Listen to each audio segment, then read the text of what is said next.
कर्पूरगौरं करुणावतारं संसारसारं भुजगेन्द्रहारं सदा वसंतं हृदयारविंदे भवं भवानी सहितां नमामि। बोलो शिव शंकर भगवान की जय। श्रावण मास महात्म्य का अध्याय 9। शनिवार की व्रत कथा। भगवान शिव बोले, हे सनत कुमार, अब मैं तुम्हें शनिवार व्रत की कथा कहता हूँ। इस महीने में वीर हनुमान, नरसिंह देव और शनिदेव का विधि पूर्वक पूजन करना चाहिए। खंबे पर जगतपति नरसिंह का लक्ष्मी सहित चित्र अंकित करके उस पर हल्दी व चंदन का टीका लगाकर पूजन करें। पूजन के लिए नीले तथा पीले फूल लें। नैवेद्य के लिए हाथी चक्र सान, गुड़ व खिचड़ी लें। स्वयं भी खिचड़ी का प्रसाद ग्रहण करें। फिर ब्राह्मणों को भोजन कराकर भगवान नरसिंह को स्नान कराने के लिए तिल का तेल और शुद्ध घी का प्रयोग करें। शनिवार को प्रत्येक कार्य करने के लिए तेल का सर्वोत्तम कहा गया है। उस दिन सुहागिनों और ब्राह्मणों को भी शरीर पर मलने के लिए तेल ही दें। इस दिन भगवान नरसिंह को प्रसन्न करने के लिए स्वयं तथा परिवार को शरीर पर तेल मल कर स्नान आदि से पवित्र होकर भोग लगाने के लिए उड़द की वस्तुएं तैयार करें। इस प्रकार इस मास के सब शनिवारों को व्रत करें। इससे व्रती के घर में लक्ष्मी का वास होता है, धन धान्य पुत्र आदि प्राप्त होते हैं। व्रती को मरने के उपरांत मोक्ष की प्राप्ति मिलती है। जीवित अवस्था में उसे संसार के समय सुख मिलते हैं। शिव बोले, हे सनत कुमार, अब मैं तुम्हें भगवान नरसिंह के व्रत की सर्वोत्तम विधि बतलाता हूँ, ध्यान पूर्वक सुनो। एक लंगड़े ब्राह्मण या दूसरे ब्राह्मण को तिल के तेल से उसके संपूर्ण शरीर में मालिश कराकर, गर्म पानी से स्नान कराकर, उसे नरसिंह व्रत की विधि से भोजन कराकर, शनि के प्रतीक के रूप में उसे लोहा, तिल और तेल का दान दे। उस समय मन में यह भाव रखे कि इस प्रकार शनिदेव प्रसन्न होंगे। शनिदेव की अर्चना करने के लिए तिल, चावल और उड़द को सर्वोत्तम माना गया है।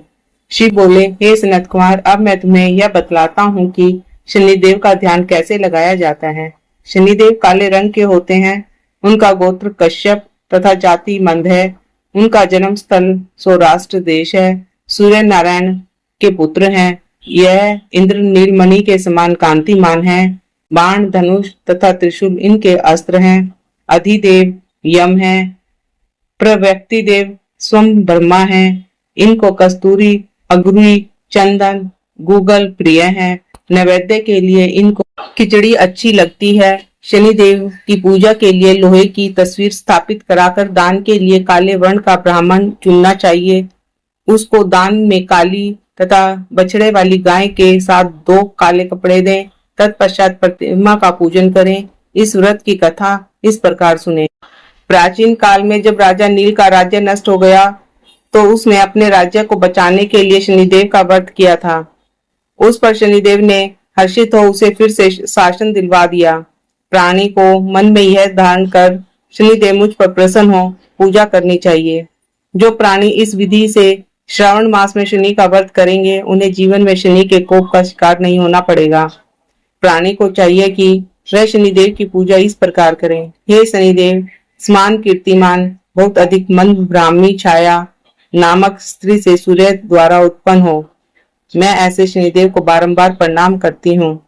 मंडल कोण में स्थित पिंगल नाम वाले शनिदेव को मैं प्रणाम करती हूँ। ये देवादिदेव, आप मुझ अति दीनहीन पर अपना वृद्ध हस्त रख कर मेरा कल्याण करें। इस विधि से प्रार्थना द्वारा बार बार नमस्कार करना चाहिए। पूजा करते समय शनिदेव मंत्र का उच्चारण करना चाहिए। शूद्र के लिए नाम मंत्र तथा अन्य 3 वर्णों के लिए वैदिक मंत्र बतलाया गया है। मन में सावधान हो। नियम द्वारा शनिदेव का पूजन करने वालों को कभी भी स्वप्न में भय नहीं लगता है। श्रावण मास में श्रद्धा व नियम से पूजा करने वालों को पीड़ा नहीं सताती है।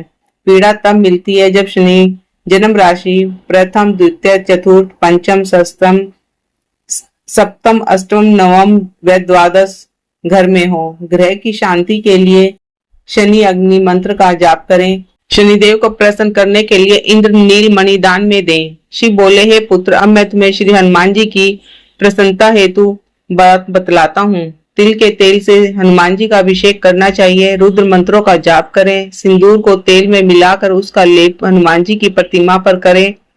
पूजा के लिए जपा, अर्क और मंदार माला का प्रयोग करें। नैवेद्य के लिए उड़द के बड़े बड़े उपचार इस्तेमाल करें। पूजन अपनी श्रद्धा और शक्ति के अनुसार ही करें। हनुमान जी के 12 नामों का जाप करें। हनुमान अंजनी सुत वायुपुत्र महाबली रामेष्ठ फाल्गुन सखा पिंगाक्ष अमित विक्रम उदादि कर्मन सीता शोकनाशन लक्ष्मण प्राणदाता एवं 10 दर्पहा का जो प्रातः उठकर स्मरण करता है उसे कभी भी किसी प्रकार का कष्ट नहीं सताता है। उसे संसार में समस्त रिद्धि सिद्धियां प्राप्त होती हैं। श्रावण मास के प्रत्येक शनिवार को इस प्रकार पूजन करने वाला व्रज तुल्य शरीर का स्वामी होता है।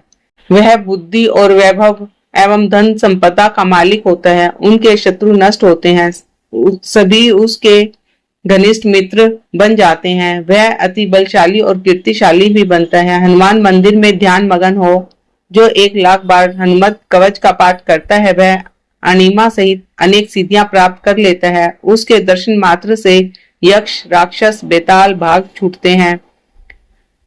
शनिवार को पीपल स्पर्श और उसका पूजन अवश्य करें। शेष दिनों में उससे दूर रहें। शनिवार को पीपल स्पर्श से रिद्धि सिद्धियां बढ़ती हैं। श्रावण मास में पीपल स्पर्श पूरे महीने करना लाभप्रद रहता है।